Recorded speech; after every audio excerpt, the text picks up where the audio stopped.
Hello dear students, और आप सभी का फिर से वेलकम इस क्लास में। और आज हम क्लास 12th मैथमेटिक्स का फर्स्ट चैप्टर स्टार्ट कर रहे हैं जिसका नाम है रिलेशन एंड फंक्शन। तो देखिए, ये जो चैप्टर है इसके बारे में आपने 11th क्लास में भी थोड़ा बहुत पढ़ रखा है और इसमें भी हम वही पढ़ेंगे। तो जो 11th का कॉन्सेप्ट है वो पूरा इसमें यूज होगा और इसमें कुछ नई चीजें भी हम सीखेंगे। तो देखिए, ये जो चैप्टर है ये दो पार्ट में डिवाइड है। एक पार्ट है रिलेशन का और दूसरा पार्ट है फंक्शन का। तो पहले हम पढ़ेंगे रिलेशन, फिर उसके बाद फंक्शंस को पढ़ेंगे। ठीक है, तो रिलेशन जो है आपने बेसिकली इसको पढ़ा है, थोड़ा सा इंट्रोडक्शन इसमें किया था, आपने 11th में किया था। यहाँ पे हम उसको और डिटेल में पढ़ेंगे। तो फिर भी अगर क्या है, कई स्टूडेंट भूल जाते हैं और वो क्या है कि ये चैप्टर जो है छोटा सा है तो वो उतना फोकस नहीं कर पाते हैं। तो थोड़ा सा मैं ब्रीफ इंट्रो दे देता हूँ कि रिलेशन जो हमने 11th में पढ़ा था होता क्या है। तो रिलेशन एक्चुअली दो सेट के बीच का एक रिलेशन होता है। तो मान लेते हैं कोई दो सेट है, एक सेट है ए, इसके अंदर कोई एलिमेंट है 1, 2 एंड 3, ठीक है, और कोई दूसरा सेट है बी, इसके अंदर एलिमेंट है ए और बी। ठीक है, अब हर एक एलिमेंट का इसके साथ कुछ रिलेशन, दूसरे सेट के एलिमेंट के साथ रिलेशन हो भी सकता है, नहीं भी हो सकता, depending upon the definition of the relation. अलग अलग रिलेशन की अलग अलग डेफिनेशन होगी और उनके रूल के अकॉर्डिंग अलग अलग इसमें सेट बन सकते हैं। लेकिन एक जो होता है वो हमने पढ़ा था पिछली बार भी, उसे हम कहते हैं कार्टेशियन प्रोडक्ट। यानी कार्टेशियन प्रोडक्ट, इसके सभी एलिमेंट का सभी के साथ जो रिलेशन होता है वो होता है कार्टेशियन प्रोडक्ट। कार्टेशियन प्रोडक्ट को हम ऐसे लिखते हैं, ए क्रॉस बी। अब देखिए, मान ली इसमें कार्टेशियन प्रोडक्ट में हम कौन कौन से एलिमेंट लिखते हैं, सारे एलिमेंट। वन का ए के साथ भी रिलेशन हो सकता है, 1 का बी के साथ भी रिलेशन हो सकता है। तो हम लिखेंगे 1, ए और लिखेंगे 1, बी। वैसे ही 2 का भी ए के साथ रिलेशन हो सकता है, 2 का बी के साथ रिलेशन हो सकता है। तो इसको भी हम लिखेंगे 2, ए एंड 2, बी। और वैसे ही 3 का भी ए के साथ रिलेशन हो सकता है, 3 का बी के साथ भी रिलेशन हो सकता है। तो 3, ए और 3, बी। तो ये सारे जो हैं, सारे सेट जो हैं, इसे हम कहेंगे कार्टेशियन प्रोडक्ट। और ये कैसे होते हैं, ये ऑर्डर्ड पेयर होते हैं। इसका मतलब क्या है, ये जो पहला एलिमेंट होता है ये पहले सेट से लिया जाता है और जो दूसरा एलिमेंट होता है वो दूसरे सेट का होगा। ऐसा कभी नहीं होगा कि जो पहला एलिमेंट आपने दूसरे सेट से लिया और दूसरा एलिमेंट पहले सेट से लिया, इसलिए हम इसको ऑर्डर्ड पेयर भी कहते हैं। अब जो भी रिलेशन सेट होंगे वो इसी कार्टेशियन प्रोडक्ट के सब सेट होंगे। ठीक है, समझ में? तो इसी से ही बनेगा, जो भी रिलेशन बनेगा अलग अलग तरीके से डिफाइन करके, तो जो भी रिलेशन होगा इस कार्टेशियन प्रोडक्ट का ही सबसेट होता है, तो उसको हम कहते हैं रिलेशन। आई बात समझ में? और यहाँ पे अभी 12th क्लास में हमें कुछ स्पेसिफिक रिलेशन के ऊपर डिस्कशन करना है, तो एक एक करके उसको हम अभी पढ़ते हैं। तो चलिए मैं यहाँ लिख लेता हूँ हमें क्या क्या पढ़ना है इस बार। तो देखिए, जो हमको 12th में जो रिलेशन पढ़ने हैं वो यहाँ पे देखिए 4 टाइप के एक स्पेशल रिलेशन है। एक है reflexive relation, symmetric relation, transitive relation and equivalence relation. अब इनकी डेफिनेशन यहाँ लिखी हुई है, देखिए। सबसे पहले हम देखते हैं रिफ्लेक्सिव रिलेशन। ये क्या बोलता है, if A, belongs to R, मतलब ए एक एलिमेंट है, वही एलिमेंट दूसरा भी वही एलिमेंट है, ये दोनों एलिमेंट अगर रिलेशन सेट में है, for every a belongs to a, यानी एक सेट है ए। ठीक है, अब यहाँ पे क्या है, देखिए एक सेट ए है और दूसरा सेट भी ए है। तो यहाँ पे जो रिलेशन है ए से ए का रिलेशन है। ठीक है, तो एक सेट से जो दूसरे सेट का रिलेशन है, ये पहला सेट भी है दूसरा सेट भी है, और इस तरीके से ये जो है एलिमेंट रिलेट कर रहे हैं एक दूसरे को कि पहला और दूसरा जो एलिमेंट है वो सेम आ रहा है। मतलब अगर मान लेते हैं इसमें है एलिमेंट 1, 2, 3 और इसमें भी है 1, 2, 3, तो ये रिफ्लेक्सिव रिलेशन तब कहलाएगा जब 1 belongs to 1, 2 belongs to 2 and 3 belongs to 3। तो इस कंडीशन में, इस केस में अगर ये एग्जांपल हम ले लें तो इसमें जो रिलेशन सेट में जो आएगा वो कौन कौन सा एलिमेंट आएगा इसमें, 1, 2, 2 एंड 3, मतलब फर्स्ट और सेकंड एलिमेंट सेम होगा। यदि मैं बोलूं 1, 2 तो ये रिफ्लेक्सिव नहीं कहलाएगा। इसका मतलब ये है कि जो दोनों एलिमेंट सेम होंगे तभी ये रिफ्लेक्सिव कहलाएगा। आई बात समझ में? अब इसको, ये तो मैंने इसकी डेफिनेशन से आपको एक्सप्लेन किया, इसको एक एग्जांपल से भी मैं समझा देता हूं।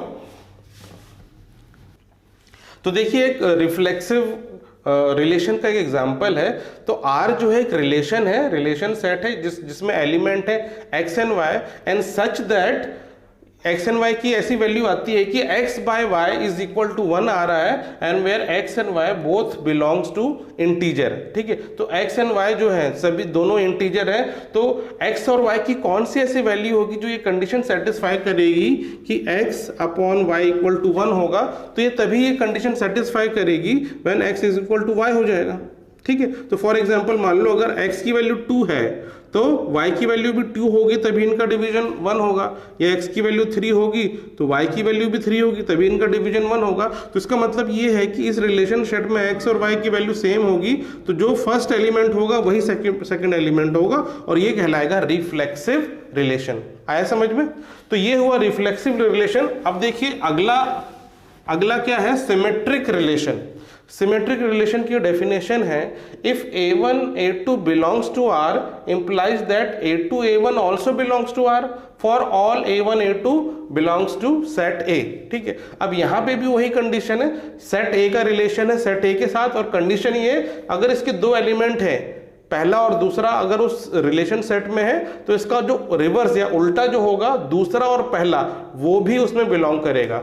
ठीक है, इसका मतलब ये है, मान लें कि अगर कोई सेट है, जैसे ये ए सेट है 1 2 3 और ये भी ए सेट है 1 2 3, तो यदि 1 का 2 के साथ रिलेशन है तो 2 का 1 के साथ भी रिलेशन होना कंपलसरी है, तभी वो सिमेट्रिक रिलेशन कहलाएगा। या हम ऐसे कहते हैं 2 का अगर 3 के साथ रिलेशन है तो 3 का भी 2 के साथ रिलेशन होगा, ये कंपलसरी है, तभी वो सिमेट्रिक कहलाएगा। समझ में आया इसका मतलब? अब इसको मैं एक एग्जांपल से भी आपको समझा देता हूं। तो ये देखिए एक एग्जाम्पल है सिमेट्रिक रिलेशन का। यहाँ पे क्या दिया है, relation set consist of L1 and L2। यहाँ पे L1 एंड L2 क्या है, ये स्ट्रेट लाइन्स है। देखिए यहाँ क्या लिखा है, L1 L2 belongs to set of straight lines. अब L1 L2 में क्या रिलेशन है कि L1 is perpendicular to L2। मान लीजिए ये एक स्ट्रेट लाइन है, इसको हमने बोला L1, और इसके परपेंडिकुलर ये दूसरी लाइन है, इसको बोला L2। तो अगर हमने बोला L1 L2 के परपेंडिकुलर है तो इसका उल्टा भी तो बोल सकते हैं कि L2 के परपेंडिकुलर भी L1 है।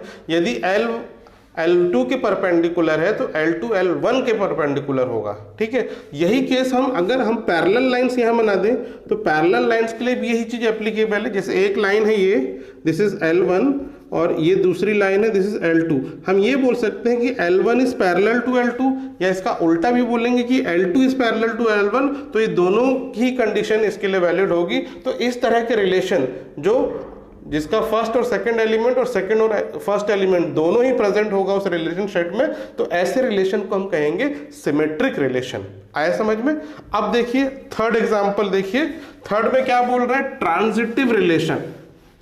तो ये ट्रांजिटिव रिलेशन का डेफिनेशन इसमें क्या लिखा है, if a1 a2 belongs to R, ठीक है, and a2 a3 belongs to R। यहाँ पे 3 एलिमेंट है, देखिए पहले a1 a2 belongs to R है, और a2 a3 अगर बिलोंग्स टू R है तो इसका ये भी मतलब है, ये implies that a1 and a3 should also belongs to R।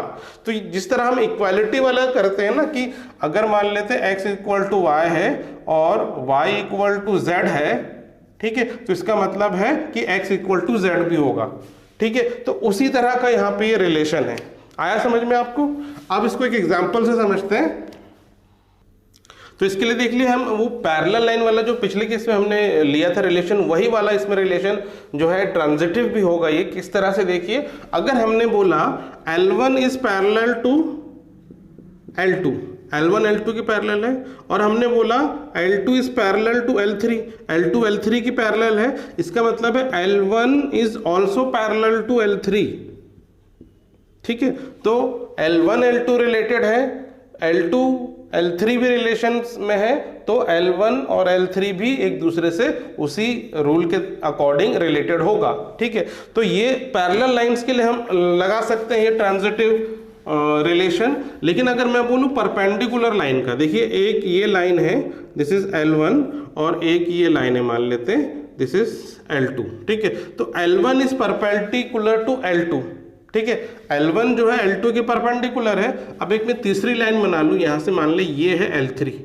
ठीक है, तो L2 है इसको बोलते हैं L2, ये L3, ठीक है। तो L2 और L3 भी परपेंडिकुलर है, तो इसका ये मतलब नहीं है कि L1 और L3 परपेंडिकुलर होगा। L1 L2 परपेंडिकुलर है, L2 L3 परपेंडिकुलर है, बट L1 और L3 परपेंडिकुलर नहीं है, तो ये जो है ये रिलेशन को सेटिस्फाई नहीं कर रहा, तो ये ट्रांजिटिव रिलेशन नहीं होगा। लेकिन पैरेलल वाला अगर होगा लाइन तो वो ट्रांजिटिव रिलेशन भी होगा। ठीक है, तो ये समझ में आया। अब देखिए, अब है लास्ट रिलेशन जो है इक्विवेलेंस रिलेशन। अब ये इक्विवेलेंस रिलेशन क्या होता है, जो भी रिलेशन सेट तीनों में क्वालिफाई करता है, यानी वो रिफ्लेक्सिव हो, सिमेट्रिक हो और ट्रांजिटिव भी हो, तो उसको हम कहते हैं इक्विवेलेंस रिलेशन सेट। ठीक है, तो इसका एक एग्जांपल देख लें। तो देखिए एक एग्जांपल है, इसमें क्या लिखा है, show that the relation R is in set Z। यहाँ Z क्या है, Z है सेट ऑफ इंटीजर। ठीक है, गिवन बाय दिस, यहाँ पे क्या है, R is equal to AB such that 2 divides A minus B। अब यहाँ पे क्या है, R जो है, यहाँ पे जो है रिलेशन किससे किसका है, इंटीजर का ही रिलेशन है इंटीजर से। अब यहाँ पे आपको जो रिलेशन सेट में A और B जो ऑर्डर्ड पेयर बनेंगे, इस तरह के एलिमेंट हैं कि यदि इनको माइनस करेंगे, A माइनस B करेंगे, तो वो 2 से डिवाइड होना चाहिए। तो अब आपको ये पता होना चाहिए कौन से नंबर 2 से डिवाइड होते हैं, तो जो भी इवन नंबर हैं वो 2 से डिवाइड होते हैं। तो कोई 2 नंबर को माइनस करेंगे तो इवन नंबर किस कंडीशन में आएगा, ये आपको पता होना चाहिए।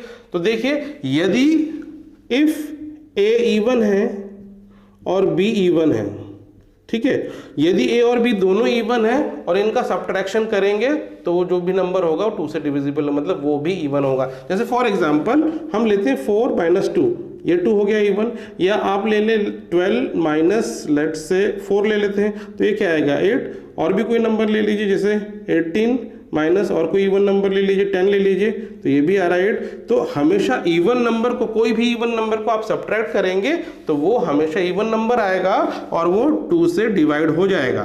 तो ये दोनों इवन होना चाहिए। और एक और कंडीशन है कि A होगा ऑड और B भी होगा ऑड। ठीक है, तो ये दोनों ऑड होंगे तब भी वो नंबर जो है 2 से डिवाइड हो जाएगा। फॉर एग्जांपल जैसे मैं ले लूँ 3 और 1 माइनस करेंगे तो 2 आ गया, या 5 माइनस 3 करेंगे तो भी 2 आ गया, या 13 माइनस 7 करते हैं तो ये 4 आ गया। तो देखिए, जब भी 2 ऑड नंबर को सब्ट्रैक्ट करेंगे तो भी इवन नंबर आएगा। तो यहाँ पे कंडीशन क्या है कि A B दोनों इवन होंगे या A B दोनों ऑड होंगे तभी वो 2 से डिविजिबल होगा। यदि एक ऑड होगा एक इवन होगा तब वो कभी भी 2 से डिविजिबल नहीं होगा। ठीक है, तो अब देखिए, अब हमको चेक करना है क्या ये रिफ्लेक्सिव होगा, क्या ये रिफ्लेक्सिव होगा। रिफ्लेक्सिव का मतलब क्या है कि पहला और दूसरा एलिमेंट दोनों ही सेम होना चाहिए। यदि हमने कोई भी इंटीजर, एक 2 मान लीजिए इंटीजर लिया, तो 2 माइनस 2 कितना होगा 0, और 0 से 2 डिवाइड हो जाएगा, इसका आंसर 0 आएगा।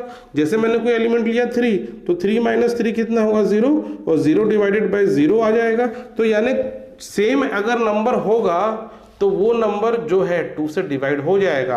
0 इज डिवाइडेड बाय 2 और आंसर उसका 0 आता है, तो ये हर एक नंबर के लिए वैलिड होगा। तो ये रिफ्लेक्सिव की डेफिनेशन को सेटिस्फाई करता है, तो ये रिलेशन रिफ्लेक्सिव होगा। ठीक है, अब चेक करें हम सिमेट्रिक रिलेशन के लिए। ठीक है, सिमेट्रिक रिलेशन के लिए कैसे चेक कर सकते हैं, जैसे मान लेते हैं कि हमने A और B को लिया, ये A 4 है और B कितना है 2, तो 4 माइनस 2 कितना हो गया 2, and it is divisible by 2, answer 1 आ जाएगा। लेकिन अगर हमने उल्टा ले लिया, 2 माइनस 4 ले लिया, तो ये क्या आएगा -2, it is also divisible by 2, answer -1 आएगा। तो चाहे 4 माइनस 2 करो चाहे 2 माइनस 4 करो, ये दोनों से ही डिवाइड हो जाएगा। मतलब 4, 2 इसकी AB की वैल्यू होगी और 2, 4 भी AB की वैल्यू होगी, तो ये दोनों ही इस रिलेशन सेट में होंगे। तो ये जो यही डेफिनेशन है, 1, 2 होगा तो 2, 1 होगा, तो ये सिमेट्रिक रिलेशन होगा। तो ये रिफ्लेक्सिव भी होगा, सिमेट्रिक भी होगा। अब ट्रांजिटिव देख लें, क्या ये ट्रांजिटिव है कि नहीं। तो जैसे मैं एक वैल्यू ले लेता हूँ, लेट से A को ले लेते हैं 3, B को ले लेते हैं 7 और C को ले लेते हैं 9। ठीक है, तो 3 वैल्यू के लिए हमें चेक करना है, तो या इसको ऐसे, हाँ ठीक है, ऐसे ले लेते हैं। अब देखिए क्या है, यदि हम A माइनस B करते हैं, यानी 3 माइनस 7 करते हैं तो कितना आता है -4, तो ये 2 से डिविजिबल है, यस 2 से डिविजिबल है। अब हम करते हैं b माइनस सी। b माइनस सी अगर हम करें तो b माइनस सी कितना आ रहा है 7 माइनस 9 एंड इट इज -2। क्या ये 2 से डिविजिबल है? हाँ 2 से डिविजिबल है। तो a माइनस बी 2 से डिविजिबल है, b माइनस सी 2 से डिविजिबल है, तो क्या a माइनस सी भी 2 से डिविजिबल होगा? चेक कर ले। a माइनस सी कितना आएगा? a माइनस सी 3 माइनस 9 और 3 माइनस 9 6 है, तो ये भी 2 से डिवाइड हो जाएगा, इवन नंबर आ रहा है। तो इसका ये मतलब है ये ट्रांजिटिव की जो डेफिनेशन है उसको भी सेटिस्फाई कर रहा है। क्या थी डेफिनेशन? अगर 1 और 2 रिलेशन सेट में है तो 2 and 3 भी है तो 1 and 2 भी होगा। तो ये जो है हमारा a1 a2 हो गया, ये दोनों रिलेशन सेट में है। फिर a2 a3 ये हो गया, ये दोनों रिलेशन सेट में है। इसका मतलब a1 और a3 भी आपस में रिलेटेड होंगे, तो ये ट्रांजिटिव भी हो गया। तो यदि ये रिफ्लेक्सिव भी हो गया, सिमेट्रिक भी हो गया और ट्रांजिटिव भी हो गया, तो इसको हम क्या कहेंगे? ये इक्विवेलेंस रिलेशन कहा जाएगा। तो इस तरह के सेट को हम इक्विवेलेंस रिलेशन कहते हैं। तो अभी आपको समझ में आ गया। तो ये है बेसिक इंट्रोडक्शन, और जो हमें रिलेशंस पढ़ना है ये है 4 टाइप के, मोस्टली हमें इसको पढ़ना है। तो जो इसकी जो फर्स्ट एक्सरसाइज है इसी कॉन्सेप्ट के ऊपर बेस्ड है, तो इसको हम नेक्स्ट एक्सरसाइज में इसको डील करेंगे। ठीक है, तो आज के लेक्चर के लिए इतना ही है। तो ये थ्योरी आप पढ़ लीजिए और इसके एग्जाम्पल कर लीजिए, तो नेक्स्ट क्लास में हम इसकी एक्सरसाइज सॉल्व करेंगे। तो आज के लिए बस इतना ही है। That's all for today. Take care of yourself and have a nice day.